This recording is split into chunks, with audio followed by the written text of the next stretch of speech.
All right. So, folks, if you remember our discussion from the end of last time, we're taking an extra week to discuss a topic that is actually one of the big themes throughout a lot of the Bible, and that is intermarriage. Do you marry outsiders? Do you not marry outsiders? How do you work alongside other people? And so we're going to talk about chapter 25. So, and I told you all to do a quick perusal of the book of Ruth. Were you all able to get like a cursory reading of the book of Ruth? Yes. All right. So my opening question for you all is, what is it like reading chapter 25 of Numbers and then reading the book of Ruth? Like what is your thoughts in the two going back and forth? I just read the book of Ruth because I can. In the book of Ruth, God does not seem to be present at all. And that was really nice because not that I don't, anyway, they were making their decisions themselves, and they were kinder and they were, I think, relying on the law in some ways. The law had changed by then. It was a much later edition. So that was my main reaction. Okay. Yeah, Mary Ellen? Well, their motivations were different. Oh, my screen is flipping around. Can you hear me? Yes, we can hear you. Yeah. Okay, I just can't see you. Their motivations are different because in the book of Ruth, it was all about a loving family.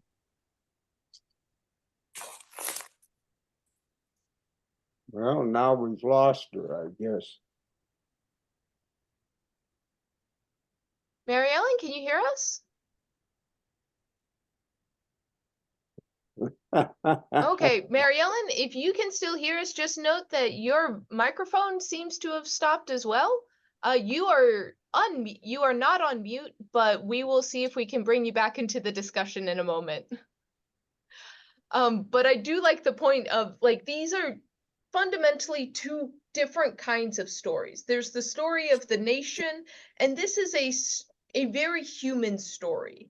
And Mary Ellen's completely right, and they have very different motivations of what's propelling the story forward. Other observations? Well, I felt that the Numbers part was very harsh, and the Ruth part was so gentle and kind. It was a totally different feeling as I read them. Yes. And so, any other thoughts? I thought I saw someone look to talk. Okay. All right.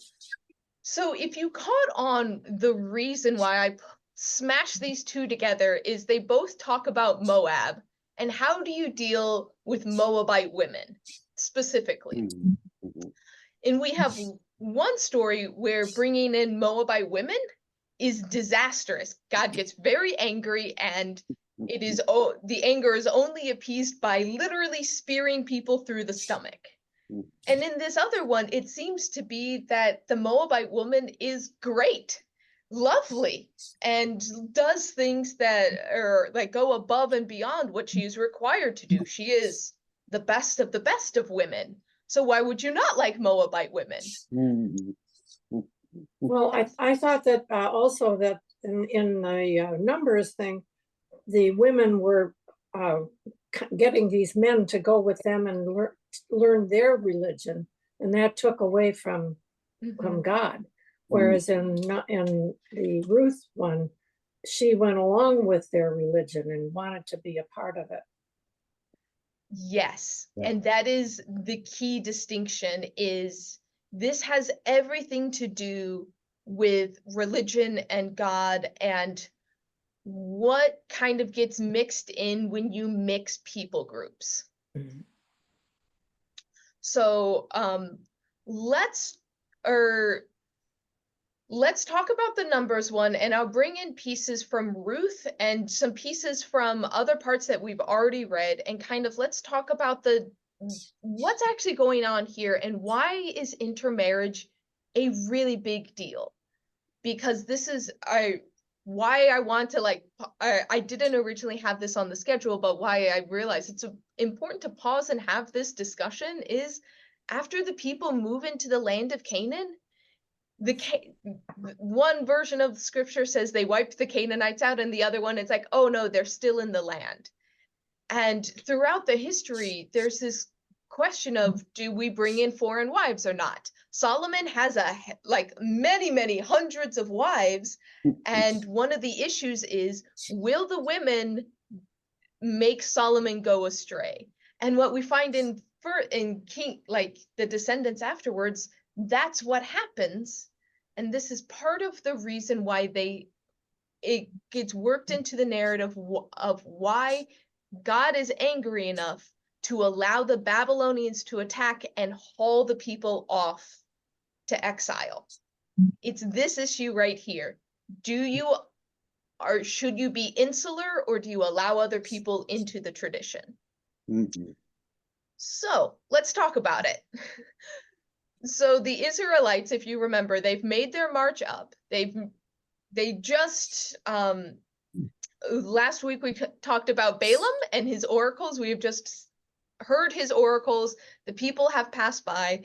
They're camping on the east side of the Jordan River, but they're right near the Moabites. And so, as it turns out, humans are gonna human, and hey, there's some unmarried women here. We got some unmarried men, and people do what people do. So this initial thing where the Israelites start having sexual relations with the women of Moab. It just states it very bluntly there. Is this surprising, or is this just humans being human? What do you think of this just initial setup of all of a sudden there's this people group that's been wandering in the desert, and now there's a new group of people nearby? Is it just expected that young people are going to pair up? Yeah. Well, they know there's a rule against it, so it's interesting how they keep disobeying. I don't understand. If they get the message and not supposed to do it, they know the punishment's going to be terrible, and they do it anyway. It's a little bit like all of those countries going after Israel. They know what's going to happen. So when is other times that we've kind of seen this where where has there been a situation where this has happened and it's been okay? Well, when Moses married, he married not Moab, but A Midianite. Midianite, yeah. And nothing bad happened then. Well, actually, just the contrary. That's one of the tabs I have just to bring up. It's in Numbers 12, if you remember, where Aaron and Miriam go to Moses or they're spreading rumors that, well, Moses is on this high horse and we're just as good. Look at him. He married an outsider. And it's either a Midianite woman or a Cushite woman, but Moses married an outsider. And his brother and sister were punished when they questioned that. Okay, I'd forgotten that. So does this seem hypocritical that Moses can marry an outsider, but the people can't? But at least God, yeah, it's always strange, because then Moses was chosen, a chosen one, and there was no fears in the stomach. So yeah. So evidently he's just the golden boy, and if he does it, it's okay. Well, it was a different time also. There were less at stake. So another situation that actually the wording is very similar to, recall all the way back in Genesis. We're gonna go pre-Noah. Do you remember why the people became evil before Noah came onto the scene? So this comes from Genesis 6, starting in verse 1. When the people began to multiply on the face of the ground, the daughters were born to them, and the sons of God saw that they were fair, and they took wives for themselves of all they chose. This is the explanation given for how the Nephilim, the giants, came into being, is the sons of God, which are considered to be angels, had relations with human women. And this was considered a bad thing. And the wording is very similar, and I think is meant to recall this story from Genesis of, oh, remember the angels mixed with humans, and that was a bad idea. Now we have the Israelites mixing with the Midianites, and that's a bad idea. So there's one other story of mixing that has, it's questionable whether it's seen as good or bad, but do you all remember the story of Dinah? She is one of the daughters of Jacob. Jacob had his 12 sons and a few daughters. And if you remember, this one daughter, when they're roaming about the Canaanite area, she is basically kidnapped by one of the local people or has some kind of fling with him. And dad says, okay, let's set up a marriage. And the brothers go. And after the men of the town are circumcised, they go and slaughter everyone. And killing the outsiders is considered a bad thing. And that this would be an advantageous match for this girl to marry one of the outsiders.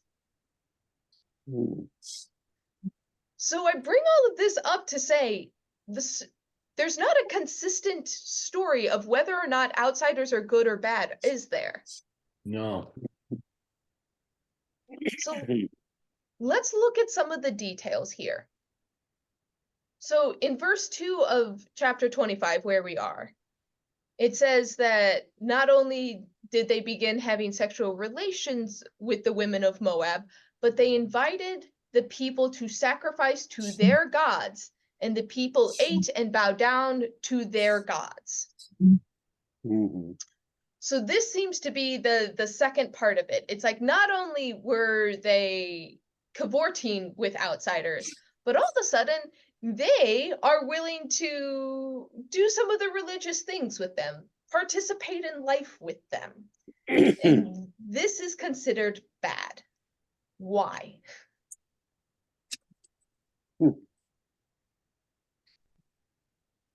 Well, you're I don't know how to say it. You're diluting your own culture and your worship by recognizing these other gods, and in some case, choosing to worship them instead of Yahweh. So in that view, you want to be insular because you're like, this group is still only 2 generations out from being slaves, so we need to make sure our culture is intact. We don't want to like dilute our culture. We have a God that says no other gods before me, so let's just keep together and ignore the outsiders, is what I'm hearing.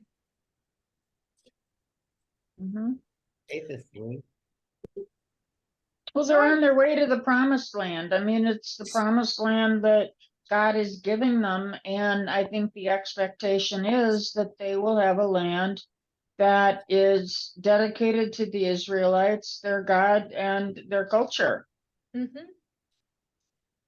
Yeah. Larry?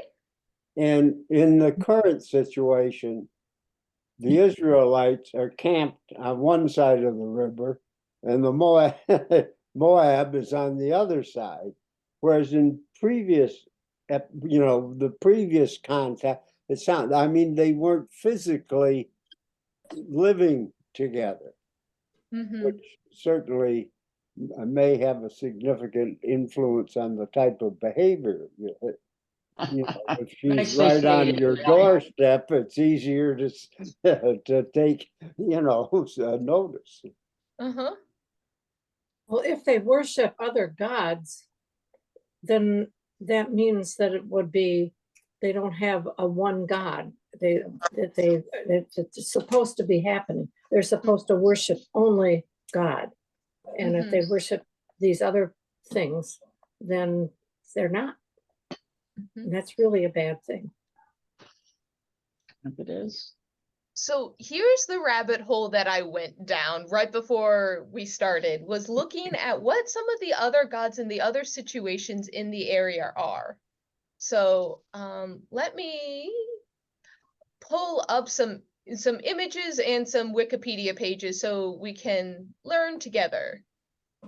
So this is purely just looking up some images of, I was trying to find a map of how widely the god, you can say Baal or Baal. Either way, it's kind of, or the two A's I think are supposed to be pronounced separately, but most English speakers just call it Baal.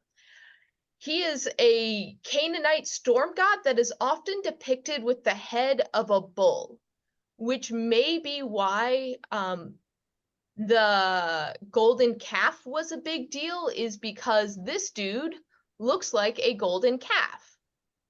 But he's kind of anthropomorphic. There also seems to be this depiction of him that, anyways, so there's many depictions both of these kind of throwing a lightning bolt kind of figure or this bull-headed god. And so this was common in this like Canaanite region, but there's another one. If I can get to my other page. And this one was just a vague thought that I had that I needed to look up. But Asherah is another god, well, specifically a goddess in the region. And as you may see down here, many scholars hold that Yahweh and Asherah were a consorted pair in ancient Israel and Judah, although others disagree. Huh. The thought is that Yahweh, as we kind of anglicized say it, may have been a part of the pantheon. Asherah was the consort, but is found in part of the Baal cycle, which is described in a Ugaritic text. So not a lot is known. There's a lot of assertion or like conjectures. And so one of the questions is like, did Yahweh exist in this pantheon and then was broken out of it and then worshipped as a singular god? Or was this a singular god that people, when mixing with other people in the area, that Yahweh instead got inserted into a pantheon and was paired off? Because most gods in the ancient world have consorts. Most of them do. It's very unusual just to have a singular god, and monotheism is still like on the cusp of existing. So you could see how a neighboring tribe would say, oh, Yahweh, yeah, we have him in our list. See, he's sitting next to Asherah. Because we talked last time that these are from the same people group. They're basically cousins, but they have developed different traditions, and it looks like the Moabites still have a pantheon, even if they recognize Yahweh. So any thoughts about this, that they might be similar in adjacent traditions, they might be cousins, but it looks like Yahweh could have been fit into the pantheon? Well, it's interesting because Yahweh has a very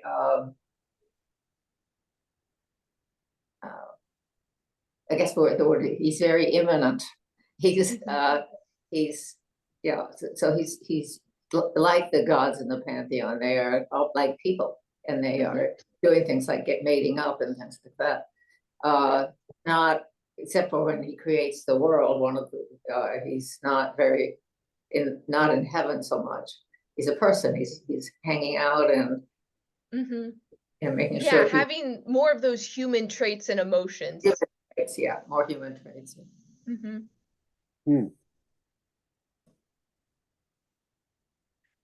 Does it seem more understandable if you go to a neighboring tribe and all of a sudden they're like, oh yeah, we recognize your religious thing and we've just incorporated it into ours?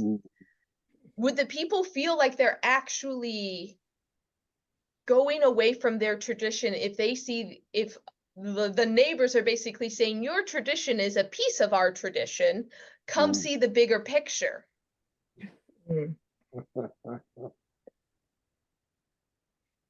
I guess it would be hard to resist. It'd be more alluring and you get suckered in, I guess. Yeah. Yeah, Larry? You could say, at least come see our version of things. I mean, you've got yours, we've got ours, and there is a commonality. We've got your God in our panoply of things. So did you all ever, as like a kid or a young adult, or just, I mean, even later in life, did you ever go to church with a friend that wasn't a Presbyterian church? Yeah. What was it like going to a tradition that wasn't yours, but is similar? Yeah, Mary Ellen? Well, when I was a child at summer camp, they took us to church on Sunday morning, but there were more Catholic children than Protestant. And so I went to church with the Catholic children, and I could not get past all of the gold and the glitter and well, I'm not going to say idolatry, statues, and all of the looking up at the front of the church. I mean, I couldn't listen and participate because I was so overwhelmed from the simple plainness of a Presbyterian church to the glitter and gold. I remember it to this day, and that's 75 years ago. So. Yeah, Helen? I went with my aunt. She was Catholic, and I had to wear a hat, and I wasn't used to wearing a hat to church, and I didn't want to. And they said, well, you have to. At this church, you have to wear a hat. So I agreed, and I said, okay, I'll wear a hat. But then when they got there, everything was so different. Their whole service was so different. And everybody would get down on the kneeling racks, and I thought, am I supposed to do that too? I didn't know what I was supposed to do. I felt completely out of place. And I was just a little girl. I couldn't have been more than 6 or 7. Yeah, same age. When you're supposed to stand up and sit down and kneel, it's the kneeling the thing that I remember in the Catholic Church. And also Episcopal Church, they still have kneeling benches. Yeah, Larry? Well, but many of the experiences, of course, are in Catholic churches because their services are so different. And I remember, and sometimes in the summer when I was visiting a friend up north, we'd go to a small Catholic church, for Sunday. And the thing that surprised me, I asked him, well, what's that foreign language that they keep the ministers up there speaking some other language? That's funny. Joanne, yeah. I grew up in the Episcopal Church. I loved it. I loved the ritual. I loved all of it. And it was going to the Presbyterian church. We were either going to go to the Presbyterian church as a family, or we were going to be split. I chose to go to the Presbyterian church. I'm very comfortable when I go back to the Episcopal church. My neighbor was Catholic. I felt really bad for my neighbor when they changed from Latin to English. Actually, many of the prayers are the same. As far as I'm concerned, it's the same God. I like the ritual. It's breaking it down to Presbyterianism. It's the same. It's just a different version of the same thing. It's the same God saying a lot of the same prayers. You're just not doing them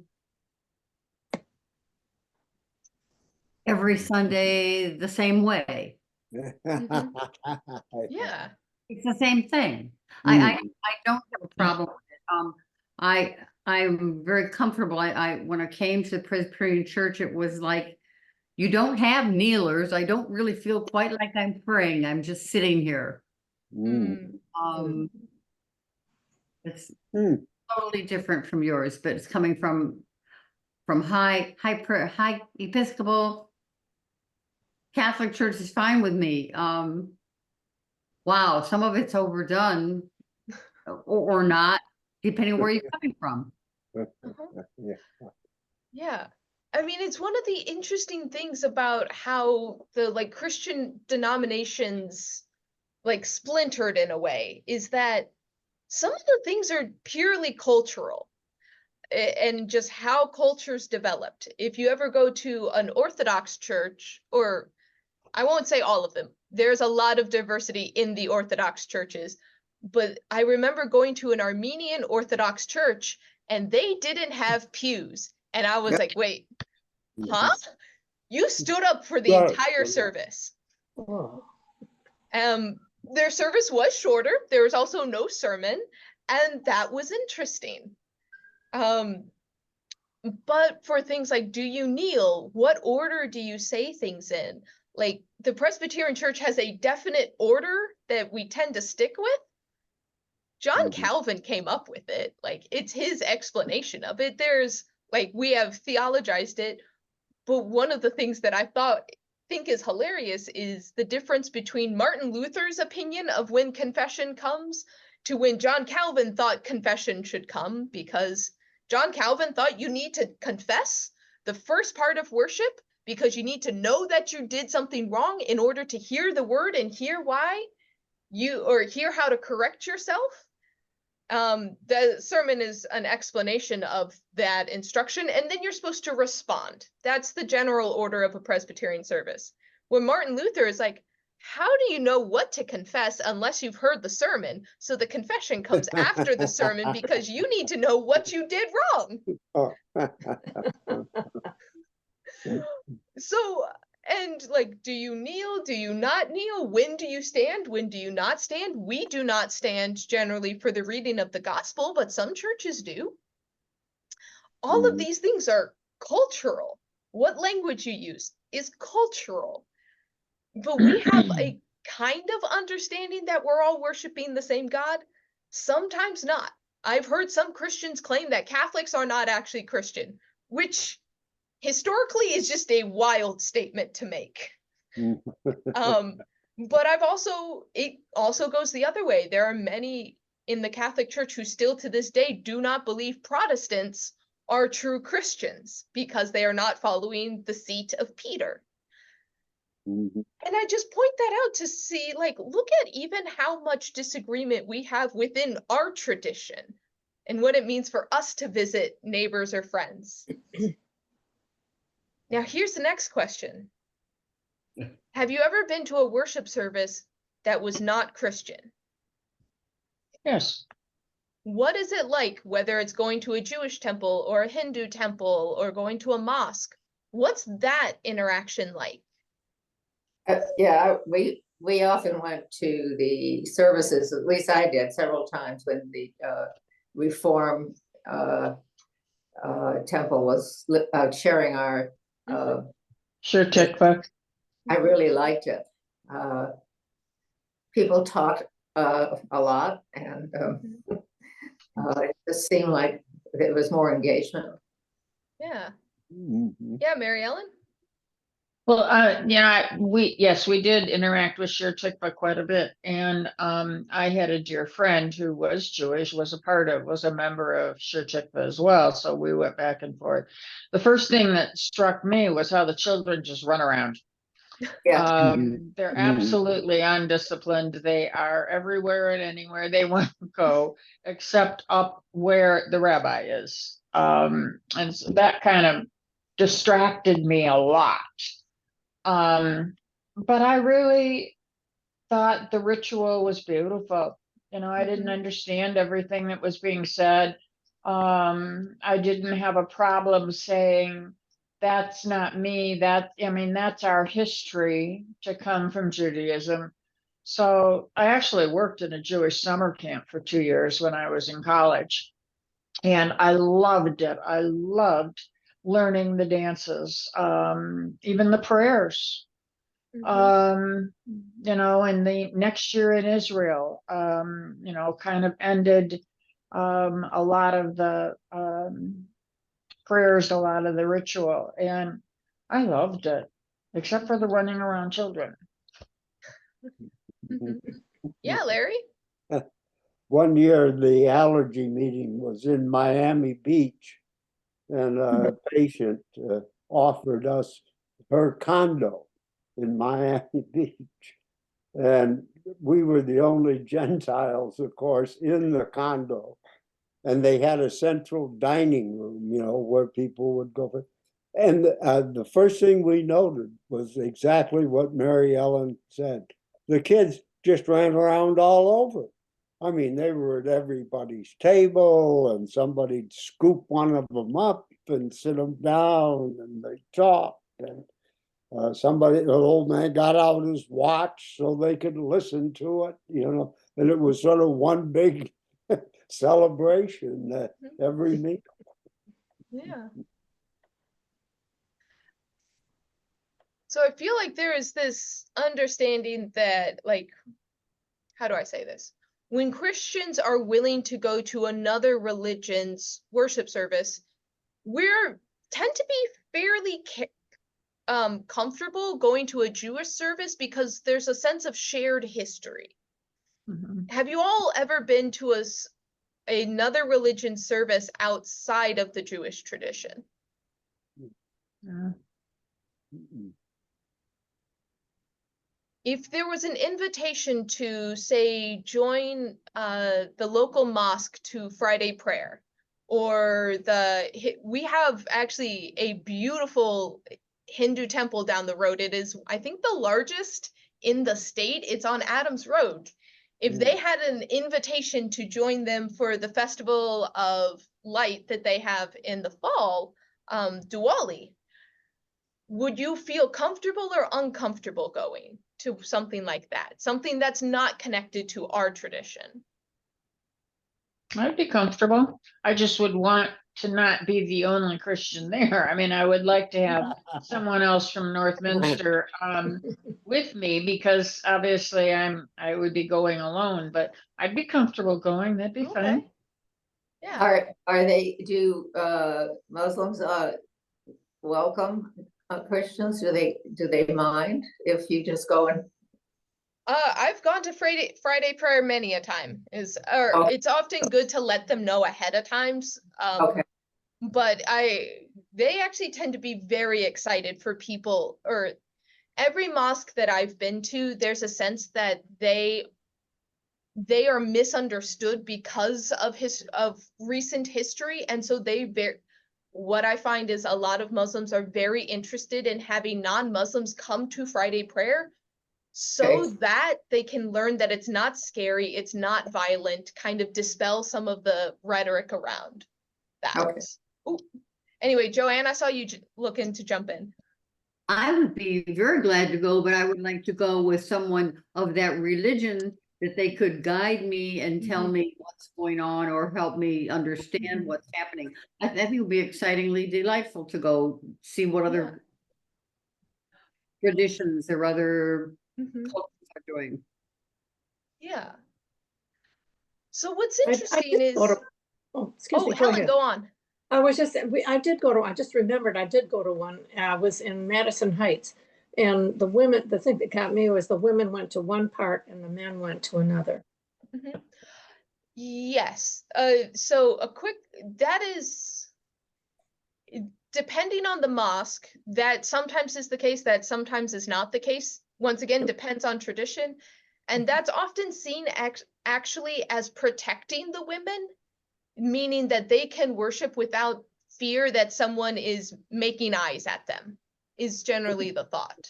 So it's not that, or it's a different way of looking at it, but it is seen as a way of being protective of the women.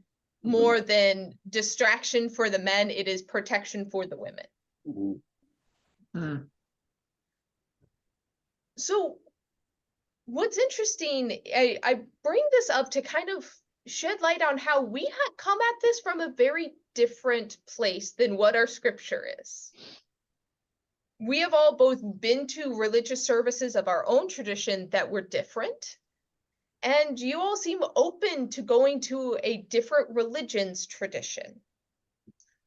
So is there I guess the last facet of this that I think is interesting, because they're not just it seems like they may just be visiting they're going to the pretty girl's house and like watching what their parents do and eating dinner with the pretty girls. That's how I think about it in my head. I will fully admit that my father went to church and eventually got baptized, but he started going to church purely because he wanted to spend more time with my mom. And my mom went to church, therefore he started going to church. And that's how my dad didn't grow up religious. And so like, he just followed the pretty girl to church. And so I know that that is a thing that happens. And so part of me thinks that it's like, are these just like guys following the pretty girl and just going along with what the pretty girl is doing? What is the difference, or is there a difference in just participating, seeing someone else's religion versus doing something that is an affront to God and God's commandments? Is there a line here being crossed? Yeah, Mary Ellen. Well, if we go, we're not in jeopardy of changing our Christianity. We're interested in another tradition as a learning experience, but none of us is in danger of switching from Christianity to Islam or Hindu or whatever. They were in a very different position, because if these young men are following the pretty girls into another tradition, they're going to marry of sorts. They're going to have a family. The pretty girl is going to raise the children in her tradition, and there's a weakening or a loss of dedication to the one God that Moses and Aaron and the rest of them are trying to remain pure and positive. So it sounds like and I think that's an accurate way to look at this, but that means the assumption is you can be friends with people from different religions, but you're not allowed to marry other people from different traditions. Yeah, Larry? Then or now? Then. Yeah, probably. How Yeah, about Larry? how about now? What happens to a poor Protestant man that marries a Catholic girl and are told that all their children are going to be raised Catholic? So this is still a question often. And I know Clay is driving, but Clay's daughters have gone through that. And the question is, like, when you do have a mixed faith couple, what happens religiously? Do you get raised in both? Do parents choose one or the other? Clay, I see you're off mute. Do you want to talk? Yes, in both cases, the children have been raised Catholic. For my older daughter, she joined the Catholic Church. She went the whole way and did everything at the wedding. The younger daughter, it was kind of funny. They only went to the classes that they needed to, or discussion with the priest or whatever. And when they were doing the rehearsal, he started to bring out the kneelers, and she said, "Oh, no, no, no." And he goes, "Oh, that's right. We're not doing any of that." So Kathy is still Protestant, she's Presbyterian. And when I've been with them at Shrine Church to, like at Christmas or whenever, we just cross our arms, and you can't see me, but we cross our arms in front of us when we go up at communion. And you're not accepting the communion, but you're still there. So her children do go to Catholic schools. My other daughter, the second child, didn't get into communion or, catechism or anything. Corinne's only been to a couple of churches, and maybe at ours once when she was real little. So I don't even know if she knows the Lord's Prayer. So really, really different as to what's going on with those two families.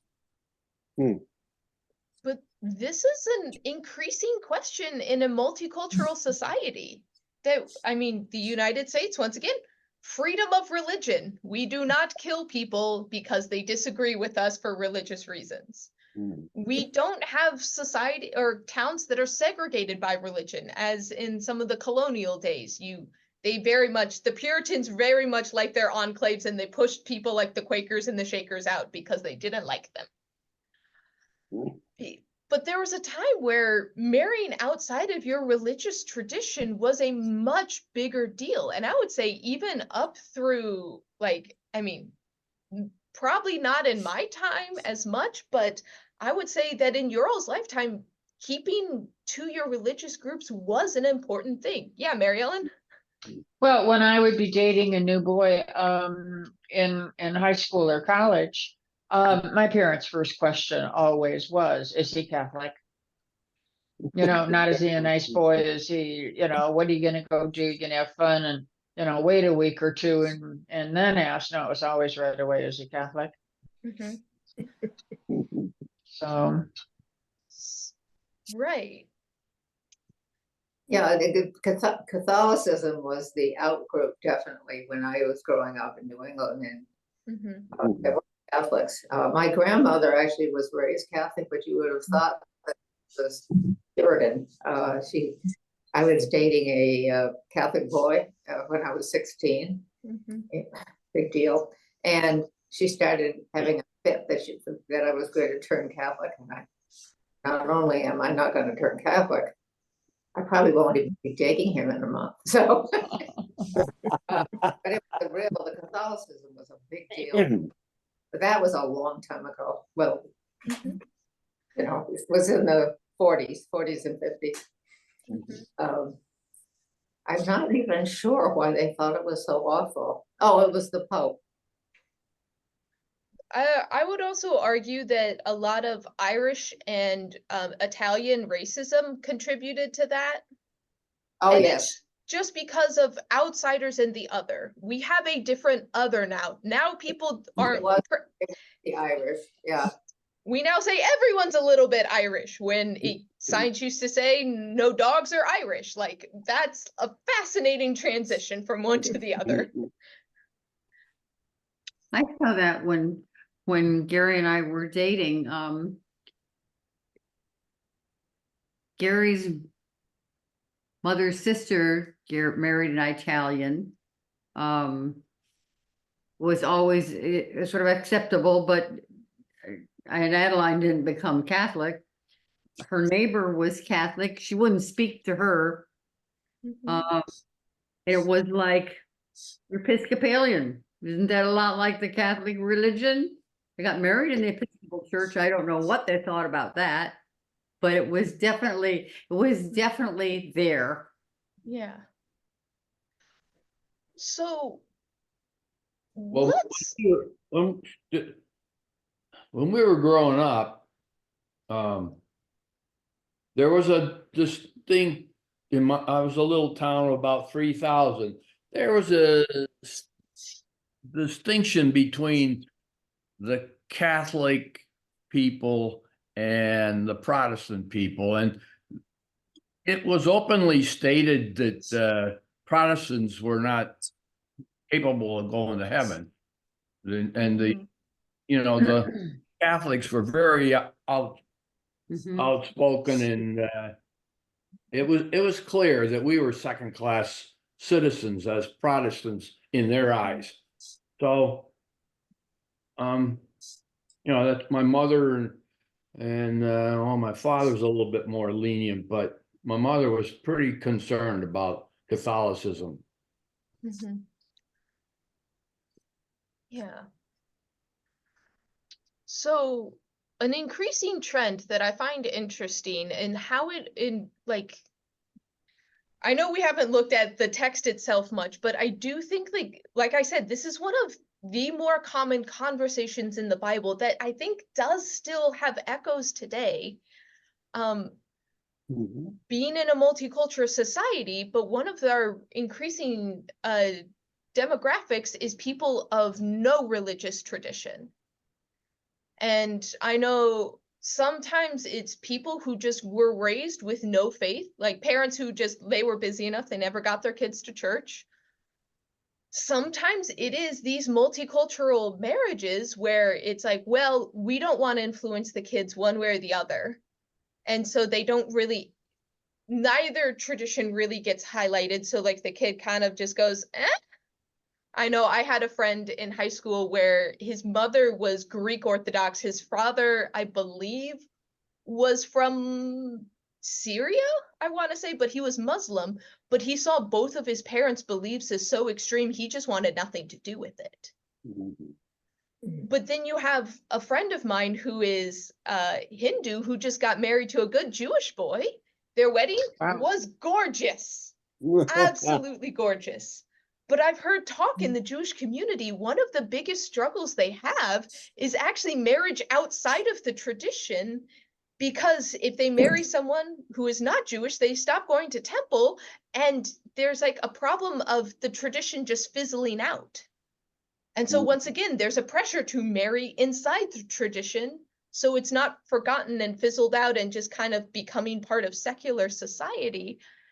That it seems like, again, people are bringing up this idea of, do we actually insulate our traditions? Is insulation good?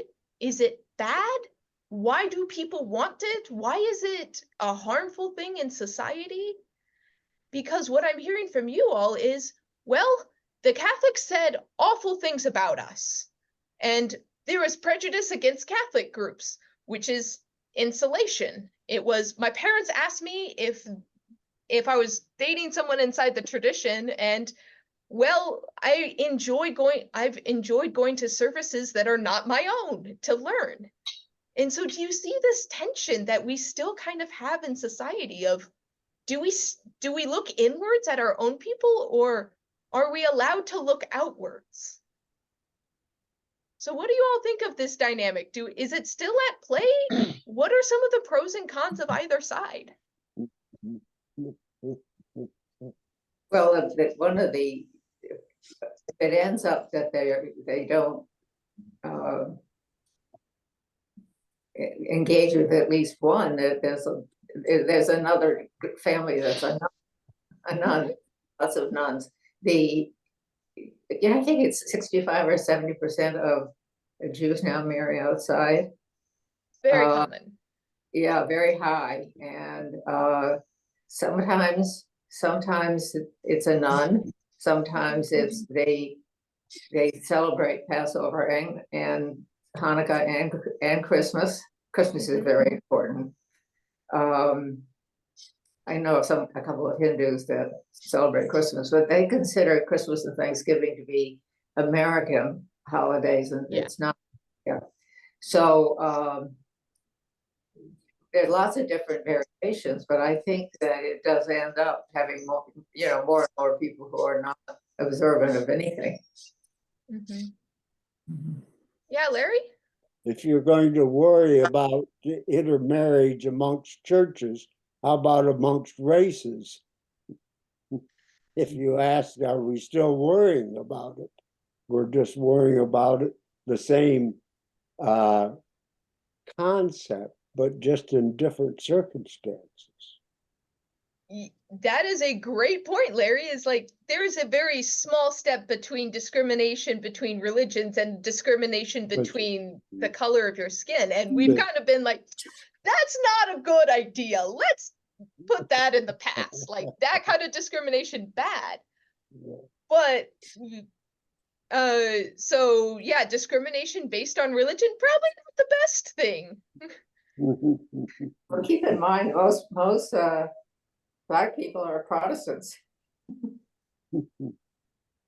That there's some interesting research now looking at how many this is a few scattershot thoughts. African Americans are actually part of the increasing number of nuns, which is interesting. Yeah.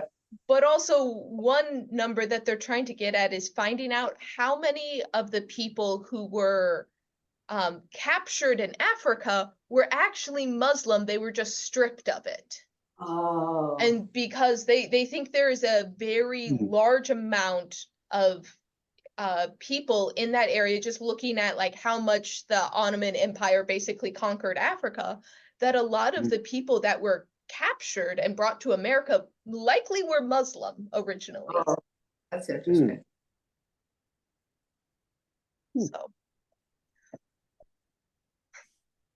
So what do we do with this scripture? Like, continuing on in this story, God gets mad that the boys followed the pretty girls and sacrificed to other gods. There's this intermixing.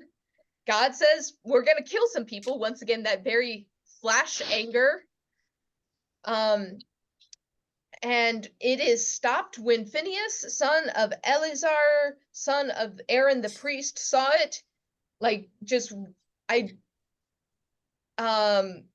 Phinehas is not, I don't believe, is one of the ordained priests. He is the son of the priest, but he just takes matters into his own hands and literally stabs people through the belly, which is gory in my opinion, but he is considered blessed. His line is then like kept as a part of the priesthood as his reward.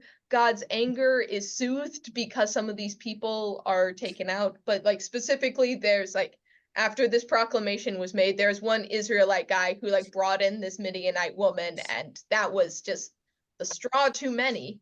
What do we do with this story? Yeah, Mary Ellen? Well, I wondered if the spear through the belly of the woman was symbolic of stopping any reproduction. It 100% is. Okay. There's one paragraph talks about Midian and another talks about Moab. So it's which is it? There seems to be I don't have a good answer. It seems to be that there may be two locations that was considered Midian, because if you remember, Zipporah, Moses's wife, and her father-in-law were Midianites, but they were in the Sinai Peninsula. Okay. This is not the first time they've talked about Midianites and seem to indicate a group that is not in the Sinai Peninsula. Okay. So unclear. This may be, once again, stories being smushed together, but it does seem to refer to a person in and around the Moabite region. I have no better clarification than that. If it's confusing, yes, you're right.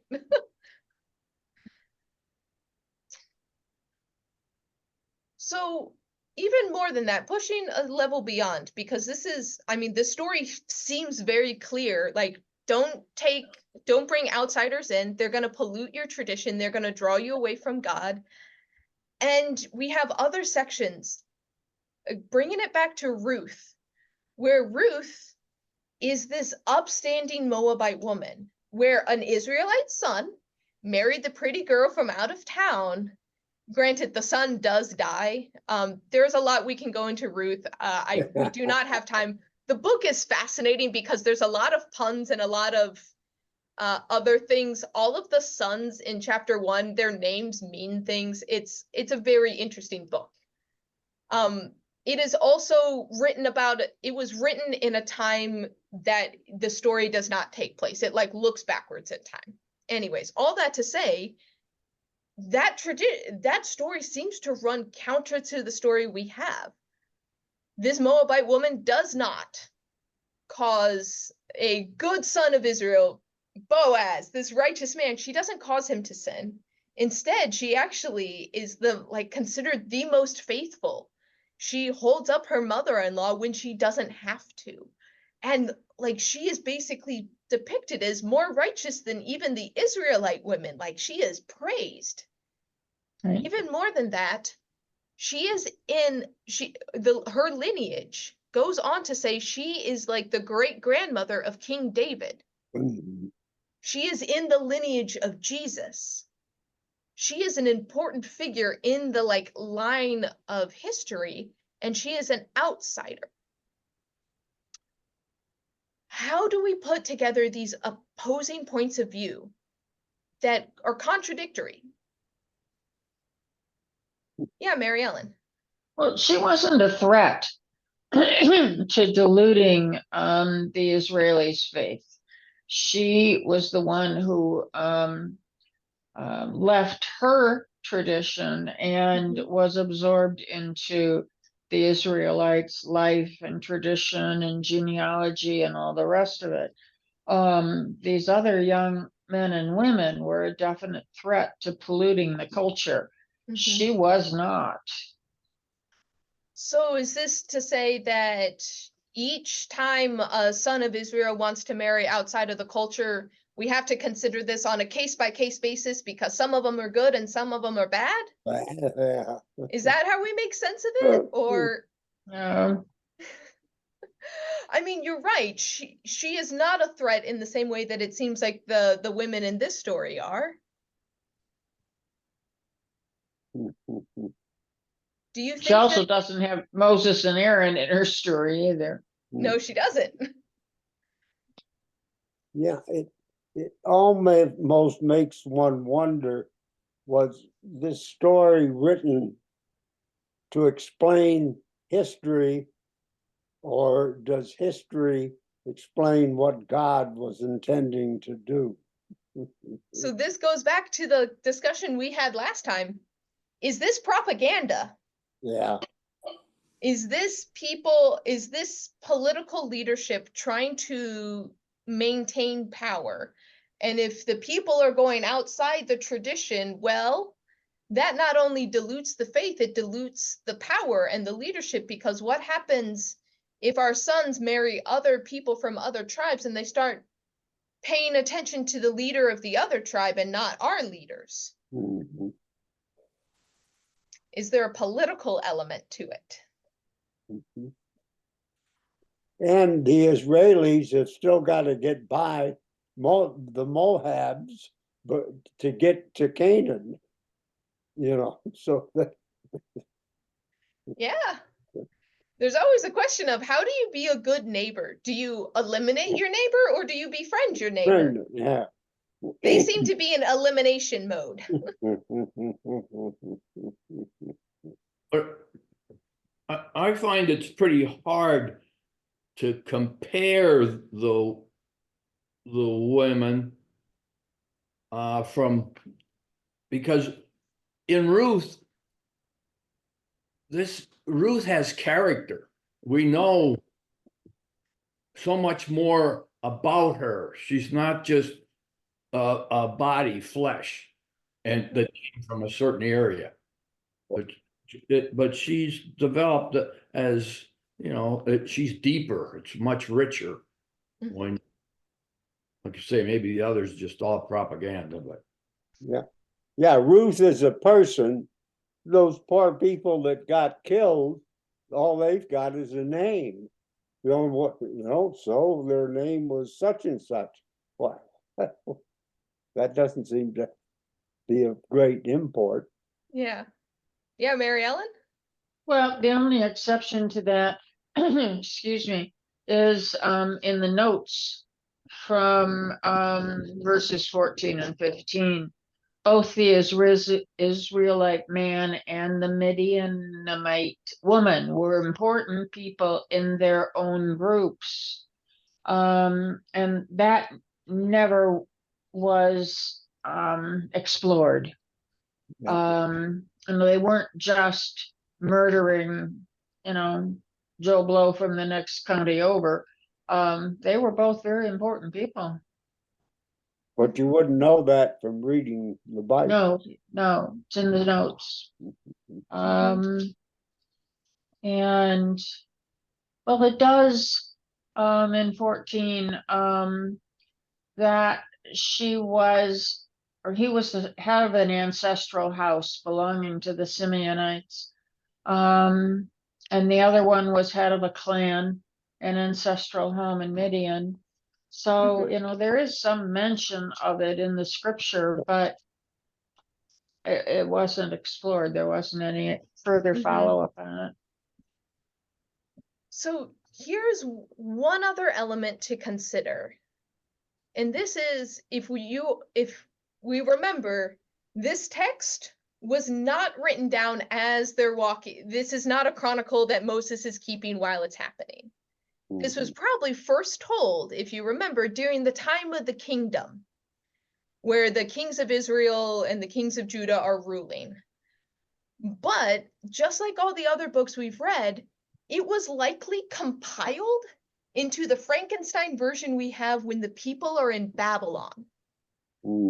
So the question is this a message to the Israelites in the text, or is this a message to a people that are in Babylon, trying to hold on to their culture as they live in a foreign land, and it's really easy to intermarry with Babylonian women?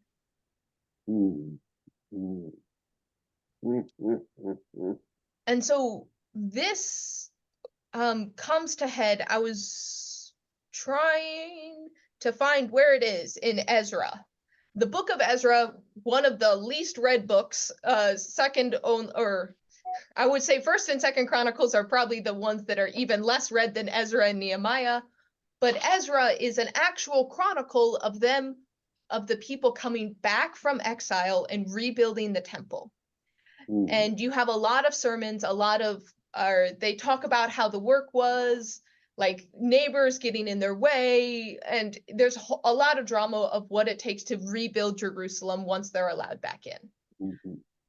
But one of the issues they have is that the people who came back from exile brought their Babylonian wives. And so there's a big point where Ezra says, send away the foreign wives. You can keep your kids, but send the women back to Babylon. We don't want them. And that is the period of time when the stories that we're reading right now probably talk to those people. But this is also thought to be the time that the book of Ruth might have been written, as a contrary tale of why we should keep our foreign wives. Look, they came back from Babylon with us. Look, they're helping us rebuild our towns. Why should we send them away? But foreign wives were also the scapegoat as to why the Israelites started worshiping other gods and got carried off to exile in the first place. If you see how messy this conversation is. And what I would say is, it's important that the authors of the various books of the Bible don't agree. I would say it is very hard to pull a single narrative out of this when people very clearly have their agendas of what's going on, especially when it is, in their minds, the survival of the people.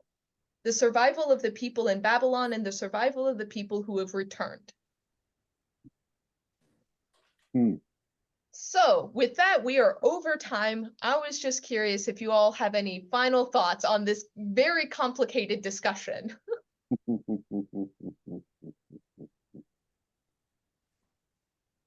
All right. Well, with no final thoughts, we'll carry on next week.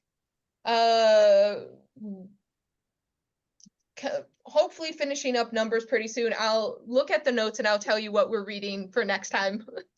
I don't have on the top of my head what we're supposed to read. So, but with that, can I pray us out?